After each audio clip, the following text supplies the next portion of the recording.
Gwen and Blake are bumping uglies. Well, that's the biggest thing to happen with The Voice this week. Gwen and Blake are now officially a couple, which is not too surprising. I mean, they're both freshly single. The former Mr. Gwen Stefani says he thinks they've been hooking up for a while now, but they've been trying to keep it quiet so that their spouses won't take them to the cleaners, which kind of makes sense, but I've heard some people say, oh, Blake wouldn't do that. He's a stand-up guy. Blake's a dirty dog. Let us not forget, he was married to another woman when he started hooking up with Miranda, so once a cheater, always a cheater, but we'll probably never know what happened.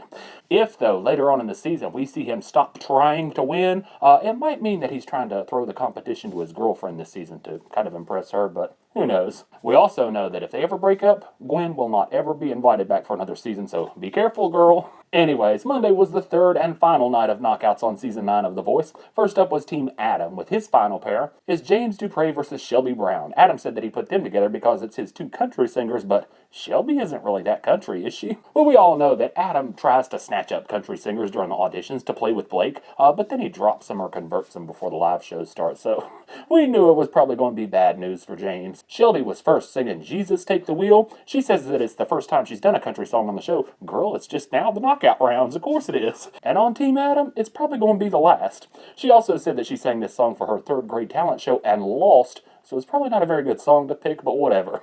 No, it was just fine. It's one of those songs, though, that I don't think I've ever heard anybody perfect it live, except maybe Carrie Underwood. It always sounds just a little bit off, so it wasn't perfect, but it wasn't bad either. James was next with Sure Be Cool If You Did by Blake Shelton. Probably realized he messed up not going with Blake in the first place, so now he's trying to kiss up in hopes of getting a steal. Too bad, honey, Blake already used up his steal. No, James did fine, but it's like Blake and Joel Osteen had a baby and threw it on stage. It just was too country for Team Adam. It's why it was dumb to pick him in the first place. Anybody that watches the show knows Adam only tries to get country singers to play with Blake, but he has no use for you once we get deep into the competition, so it was absolutely no surprise that he kept Shelby. Next up was Team Pharrell with Mark Hood versus Siahna M. Pharrell says that he put them together to see which one could let the old soul out. Translation? Typical Team Pharrell, old-fashioned and boring as all get out. Mark was first with Stand By Me. See, Pharrell's team is as bad with these song choices as he is. No, during rehearsal, Pharrell said that Mark's approach to the song contemporized it. No. Some songs are just old. They're just like people. It doesn't matter how many unnecessary things you do to it, it still just ain't getting no younger. But it was fine for what it was. A little bit indulgent, but he sounded okay. Siahna, on the other hand, her song choice was Back to Black, which, not a good song choice for a 15-year-old that looks and sounds 15, so you knew poor Siahna was going to be in trouble, especially during rehearsal when Rihanna was like, great, but just a couple of things. Because Rihanna, even when Rihanna don't like something, she'll spend a couple of minutes telling you that it was the bomb diggity before, pointing out a minute flaw or two. But with Siahna, oh no, she was like, wow, but just a couple of things. And then she proceeded to sing the entire freaking song to show Siahna what she did wrong. And so, I gotta say, Rihanna was leaps and bounds better on this song than Siahna was, so it was no surprise when Mark Hood won this knockout. Next up was Team Gwen with Jeffrey Austin versus Kota Wade. Now, I barely remember these two. Must have been montaged. Maybe even double montaged. It is Team Gwen, after all. No, she says that she paired these two because they're both her rock soul singers, and she only has room for one. Jeffrey was first with Turning Tables. I wasn't very excited to hear another Adele song, but I thought it was quite nice. Much better than you would expect to hear from a forgettable guy from Gwen's team that got his battle montage, so you kinda knew he had it, especially during rehearsal when Kota Wade sang Barracuda. Gwen and Rihanna basically hated it.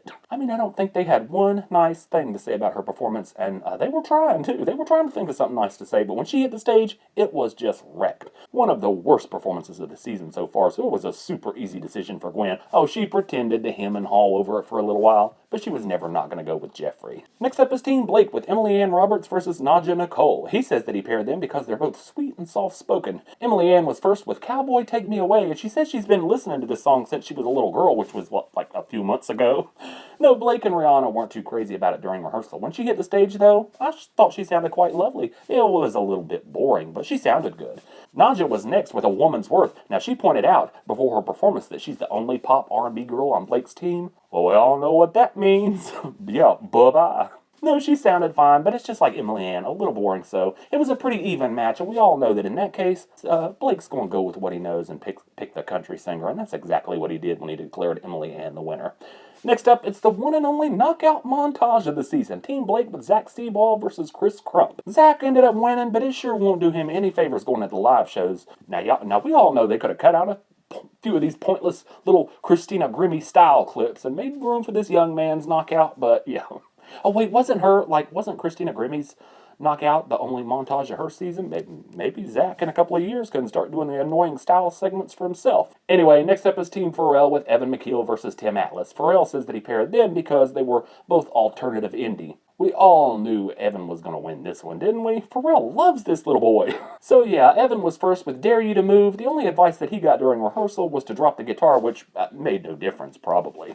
He did a fine job. Sounded like it might get away from him a couple of times, but it never really did, so he held it together. Tim was next with Torn.